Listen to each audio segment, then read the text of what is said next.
अफजल गुरु को फांसी के साथ ही न सिर्फ आतंक के गुरु का खात्मा हो चुका है बल्कि उस मुद्दे का भी खात्मा हो गया जिसे लेकर विपक्ष लगातार सरकार पर सवाल उठा रहा था। लेकिन अब विपक्ष इसे देर से लिया गया फैसला बताने के बावजूद स्वागत करने पर मजबूर है। दूसरी ओर सरकार इस कदम को आतंक को करारा जवाब दे रहा है।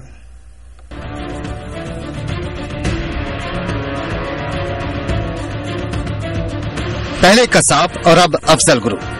देश पर हुए दो सबसे बड़े आतंकी हमलों के दो गुनहगार फांसी के फंदे पर लटकाए जा चुके हैं। 13 दिसंबर 2001 को संसद पर हुए आतंकी हमले के मास्टरमाइंड अफजल गुरु को फांसी की मांग एक बड़ा सियासी मुद्दा बनी हुई थी।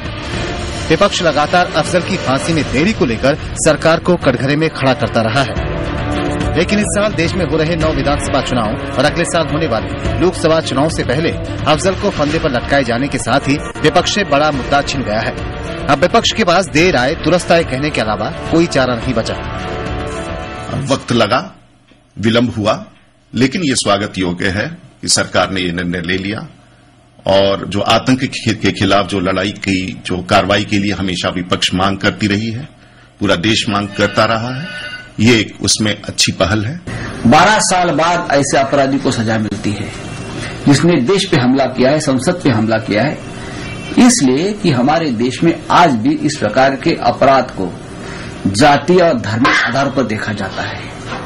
राजनीतिक माहौल बनाया जाता है और वोट बैंक की राजनीति उसमें होती है।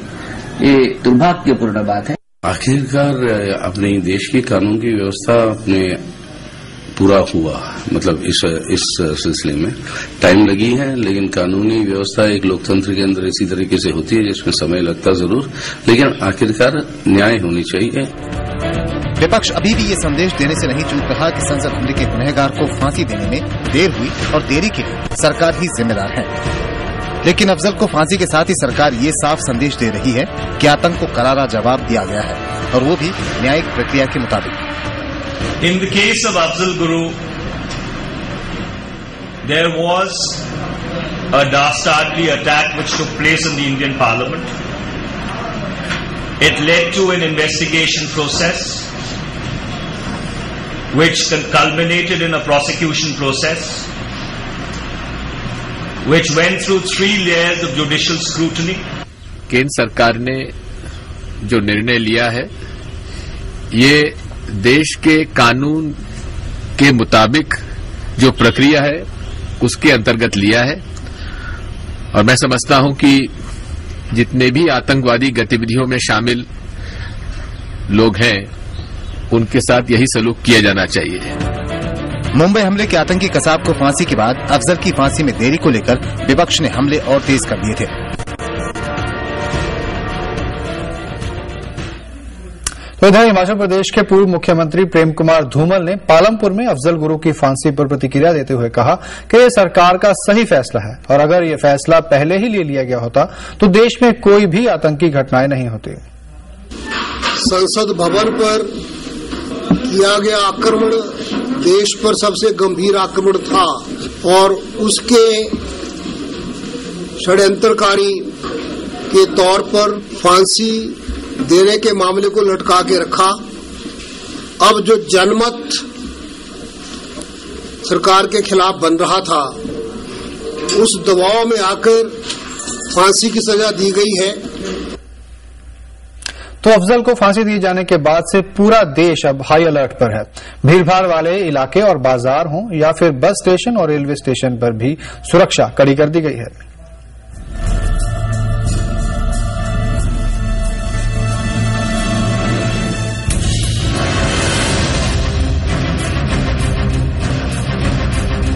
तस्वीरें बता रही हैं कि कश्मीर से कुंभ तक, दिल्ली से कोलकाता तक किसी भी गड़बड़ी से निपटने के लिए कैसे कसा गया है सुरक्षा कवच। समूचे हिंदुस्तान में रेड अलर्ट है। संसद पर आतंकी हमले के दोषी अफजल गुरु को फांसी दिए जाने के बाद पूरा देश अलर्ट पर है।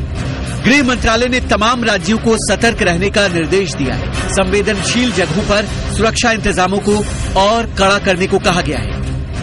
सेंसिटिव पॉइंट जो है, जो हमारे वरिष्ठ अधिकारी है, उनको पता है कि अपने एरिया में कौन सी जगह पे ज्यादा ख्याल रखना चाहिए। ये स्पॉट्स वगैरह उनको पता है। कश्मीर घाटी में सुरक्षा बढ़ा दी गई है। श्रीनगर के कई इलाकों में एहतियातन कर्फ्यू लगाया गया है। एसएमएस और सोशल साइट्स पर नजर रखी जा रही है। वहीं पूरा उत्तर प्रदेश भी हाई अलर्ट पर है। महाकुंभ को देखते हुए इलाहाबाद और उसके आसपास के इलाकों में सुरक्षा बढ़ा दी गई है। दिल्ली भी कम चाक चौबंद नहीं है। चप्पे चप्पे पर सुरक्षाकर्मी तैनात हैं। पुलिस सूत्रों के मुताबिक दिल्ली के तमाम पुलिस स्टेशन हाई अलर्ट पर हैं। कई इलाकों में अतिरिक्त पुलिस बल तैनात किया गया है। इतना ही नहीं, भीड़ भाड़ वाले इलाकों, बाजारों, रेलवे स्टेशनों और बस टर्मिनल्स पर कड़ी नजर रखी जा रही है। मकसद सिर्फ एक, इंडिया मुस्तैद रहे ताकि सब महफूज रहें। आईआईएम रांची भारतीय क्रिकेट टीम के कप्तान महेंद्र सिंह धोनी की ब्रेन मैपिंग कराना चाहता है। आईआईएम जानना चाहता है कि इस जबरदस्त दबाव में फैसले लेने की अनोखी खासियत का राज क्या है। इसी खासियत की वजह से आईआईएम के लिए धोनी का दिमाग मैनेजमेंट सब्जेक्ट बन गया है। सूत्रों के मुताबिक धोनी ने भी अपनी ब्रेन मैपिंग की रजामंदी दे दी है। आखिर धोनी के दिमाग में ऐसा क्या है जिसकी बदौलत वो ऐसे फैसले ले पाते हैं कि विपक्षी टीम ढेर हो जाती है। धोनी आखिर कैसे बेहद तनाव के पलों में भी ऐसे सटीक फैसले ले पाते हैं कि हारी हुई बाजी भी जीत में बदल जाती है। धोनी मुश्किल से मुश्किल वक्त में भी आखिर कैसे बिना आपा खोए बेहद शांत रहते हैं। कैसे भारी दबाव में भी कप्तान सटीक रणनीति बना पाते हैं।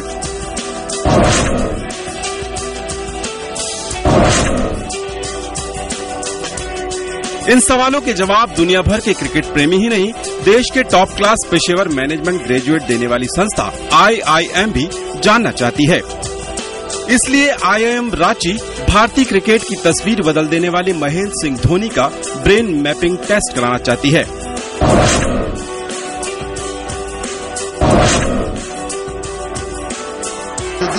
आईआईएम के लिए धोनी का दिमाग मैनेजमेंट सब्जेक्ट बन गया है। बताया जा रहा है कि संस्थान जल्द ही न्यूरो मार्केटिंग नाम से मैनेजमेंट का नया चैप्टर शुरू करने की तैयारी में है, जिसमें धोनी जैसे लीडर की ब्रेन मैपिंग बेहद मददगार होगी। ब्रेन मैपिंग के जरिए आईएम ये जानना चाहता है कि धोनी कैसे बेहद दबाव के पलों में भी सटीक और सही फैसला ले पाते हैं। टीम को बेहतर तरीके से हैंडल करने और साथी खिलाड़ियों से अच्छा तालमेल कैसे बना पाते हैं और उनके भीतर लीडरशिप का ऊंचा स्तर होने की कौन सी वजह है। आईआईएम के मुताबिक ये एक बड़ी रिसर्च होगी जिसमें देश दुनिया के तमाम बड़े रिसर्चर जुटेंगे। संस्थान का कहना है कि धोनी की ब्रेन मैपिंग के नतीजों से दूसरे छात्रों में लीडरशिप क्वालिटी को बढ़ाने में मदद मिलेगी। बताया जा रहा है कि धोनी ने भी इस टेस्ट के लिए रजामंदी दे दी है।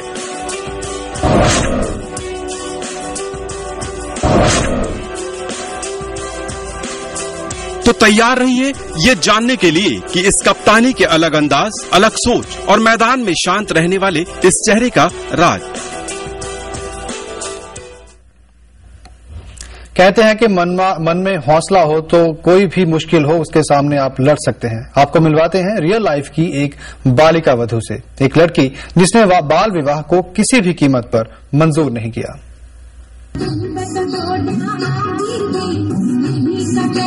ये जश्न उस नई सोच का है जो सड़ी गली सोच को हराने का मादा रखती है, उम्मीद की नई लौ जलाती है, फिर चाहे वो लौ देश के दूर दराज के एक गांव से ही क्यों न निकले। मिलिए राजस्थान के जोधपुर में लूणी की रहने वाली लक्ष्मी से। 18 साल की लक्ष्मी ने वो कर दिखाया है जिससे आज वो पूरे देश के लिए मिसाल बन गई है। लक्ष्मी ने 1 साल की उम्र में हुए बाल विवाह को ठुकराते हुए अब अपनी मर्जी से जीवन साथी चुन लिया है। दरअसल घर वालों ने 1996 में उस वक्त लक्ष्मी की शादी कर दी थी जब उसका नाम तक तय नहीं हुआ था। मासूम लक्ष्मी पूरे 17 साल तक इस बंधन से अनजान रही, लेकिन पिछले साल उसके ससुराल वाले उसका गौना कराने के लिए दबाव बनाने लगे। इतना ही नहीं, उन्होंने लक्ष्मी को कानूनी नोटिस तक भेज दिया, लेकिन यहीं से एक नई इबारत लिखने की शुरुआत हुई। कभी स्कूल की चौखट तक नहीं चढ़ी लक्ष्मी ने ठान लिया कि वो बाल विवाह को नहीं मानेगी। लक्ष्मी गांव छोड़कर अपने भाई के पास शहर आ गई। इस दौरान उसके ससुराल वालों ने उसे धमकियां तक दी। परिवार भी खिलाफ हो गया, लेकिन वो अपने फैसले से नहीं डिगी। उसने कानून का सहारा लिया और पिछले साल 24 अप्रैल को बाल विवाह को निरस्त कराने की लड़ाई जीतकर इस साल 31 जनवरी को नई जिंदगी की शुरुआत की।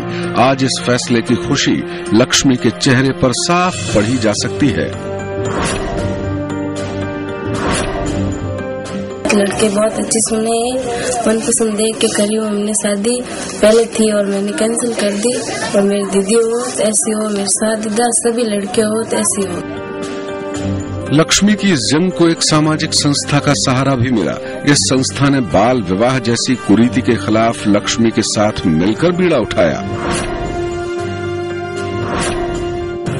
अपने आप में ये एक ऐसी घटना है जो इससे पहले नहीं हुई, बाल विवाह निरस्त कराने की। बाल विवाह निरस्त उस दिन हुआ जब आखा तीज थी, जब सामान्यतः बहुत सारे बाल विवाह होते हैं। तब एक लक्ष्मी और सारथी ट्रस्ट ने मिलकर एक नई मुहिम छेड़ी कि अब बाल विवाह को निरस्त करवाना चाहिए। लक्ष्मी ने बाल विवाह के खिलाफ हल्ला बोला तो उसके जज्बे को सलाम करने के लिए कई संगठन सामने आए। उसे मुंबई बुलाकर खास तौर पर सम्मानित तक किया गया। अब परिवार भी साफ तौर पर कह रहा है कि बाल विवाह किसी भी कीमत पर नहीं होना चाहिए। और ये बाल विवाह नहीं करना चाहिए और जो बाल विवाह करने का उसको रोकना चाहिए। जो मेरी बहन ने हिम्मत की है तो और बहन बेटा सब हिम्मत करके दिखाए। नहीं बनना बालिका वधू। एक गांव की बेटियां ने अपने जैसी बहुत सारी बेटियों को ये संदेश बखूबी दे दिया है। जी न्यूज भी लक्ष्मी की इस सोच को सलाम करता है, क्योंकि जब आप बदलेंगे अपनी सोच तभी बदलेगा देश। दयाल सिंह साखला, जी न्यूज जोधपुर।